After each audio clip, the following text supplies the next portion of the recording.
Multiple governors have responded to Donald Trump alleging that he has complete and total authority over when governors open their states back up in the middle of the pandemic. But Andrew Cuomo, the governor of New York, is not buying it. Let's hear what he has to say. He says when someone is president of the United States, the authority is total. He said it was total, and he said the governors know that. Do you know that? Nope. If he ordered me to reopen in a way that would endanger the public health of the people of my state, I wouldn't do it. And we will have a constitutional crisis like you haven't seen in decades. I don't know what the president is talking about, frankly. If he says to me, I declare it open, and that is a public health risk, or it's reckless with the welfare of the people of my state, I will oppose it. We don't have a king. We have a president, and that was a big decision.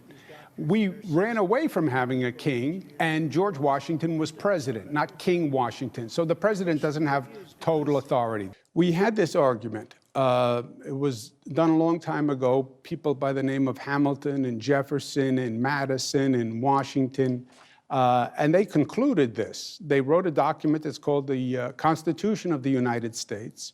And it says the federal government does not have absolute power. It says the exact opposite that the president said. So not only is that clear, Anna, that's what the Republican position has been for my whole life.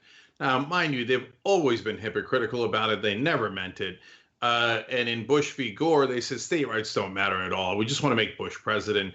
They say it about marijuana laws, et cetera. So really, what was the so-called states' rights arguments from conservatives all these years? It was the ability to hate black people and pass laws against them in the South. That's what states' rights were all about.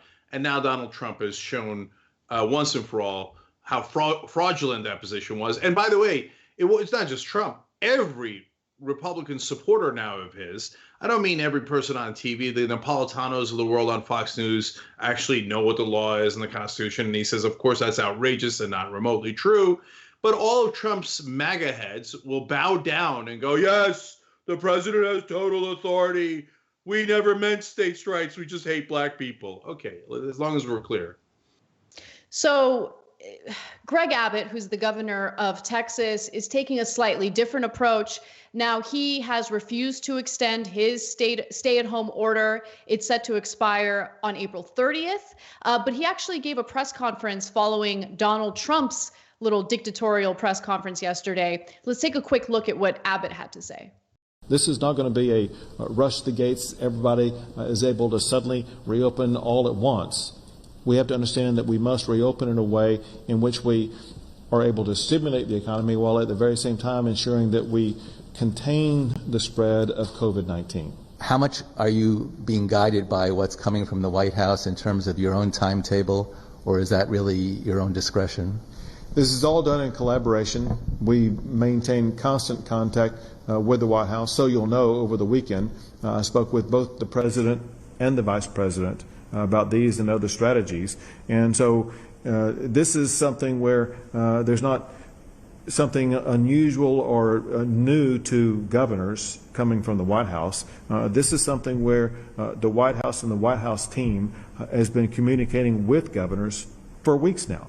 And so they've been preparing us for what to expect, what to anticipate, and talking about the way in which we will all be working in collaboration to ensure that we will be able to slowly, strategically, smartly, and safely begin to open up the expansion of economic development in the United States. So hearing him say that he wants to be cautious in reopening the state might give you a little bit of confidence.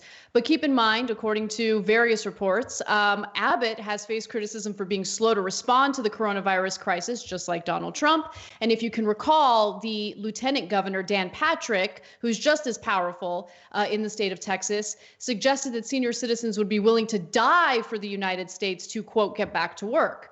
So he's a little more careful in avoiding any type of contentious relationship with Donald Trump, obviously. I'm glad that Cuomo doesn't care, and he's saying, no, Trump isn't the king, and I'm not going to do what he demands that I do if it means that people are going to die in my state. And I have to say, before I get to your comments, Cenk, I'm really proud of how some of the states on the West Coast have handled their response to COVID-19. I want to give you the details on that after we hear from Cenk. So what do you think about all this? Yeah, so if Hillary Clinton had won the presidency and told Greg Abbott, I have total authority over Texas, and I will decide when you open things up and not, and I will decide what laws you will enforce and not enforce in Texas, Greg Abbott would have lost his mind. But Trump says the same thing, and he acts like a little puppy dog. Well, we're working in coordination, and I'm sure, yeah, okay, whatever the boss man says, I wouldn't want to cross him. So sad. So the West Coast and now the East Coast governors, too, are working together to figure out what the reality is. Because, guys, these are, in this case, state laws that we're talking about. Is there a penalty for violating the stay-at-home order? Well, what was a stay-at-home order? Well, that depends on the state. They all had different ones. For example, in Texas, he didn't issue a blanket order. He left it up to the localities. And by the way, if you want to do criticism of Governor Cuomo, he says Trump doesn't have authority over him. I think that's true. But then he demands authority over New York City and won't give authority to de Blasio. So there are nuances here if you're actually a person who cares about reality and facts. But half the country doesn't care about any of that. They just say, oh, yeah, of course, we should have a king and his name should be Trump. Yeah, and the reason why I'm giving the West Coast credit, states like Oregon, Washington, California, is because they acted quickly. They took drastic measures early on.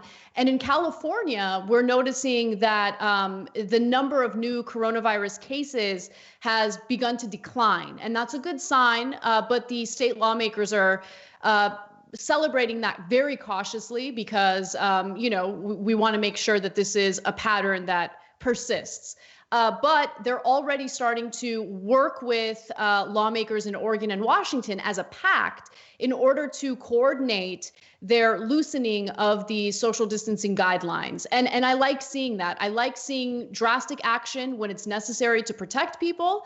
And I like seeing how they're cautious in reopening various businesses in these states. And as you mentioned, Cenk, later some of the states on the East Coast followed suit. And that coordination is important because remember, we're not all living in like an island, right? We're not all little nation states, even though Gavin Newsom sometimes refers to California as a nation state. I kind of wish he didn't. But we're all one country, and we do need to do this in a coordinated way, even though there are different guidelines in various states. We have to think about how travel and how just opening the government or opening the economy up too quickly could lead to another spike in this pandemic. So we'll see how this plays out. Look, there's one thing is the laws, and the governors control the laws of their states. There's no argument about that. There's only one person making the counter argument, and that's Donald Trump. And he's an idiot that's never read the U.S. Constitution. So that's like legally, it's not an interesting question or debate at all, right?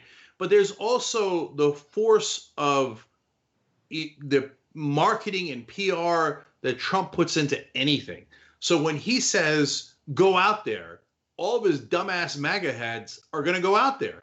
So in fact, they did a poll and found out Republicans are 3 times more likely than Democrats to rush back out.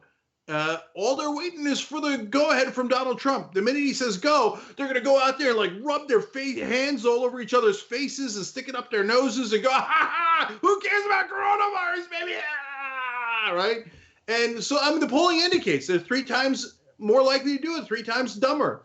So when Trump says, I have the authority, he doesn't have the legal authority, but he does have the authority to control his cult. And his cult is about 40% of this country, and they will not listen to reason or science. They'll only listen to their dear orange leader.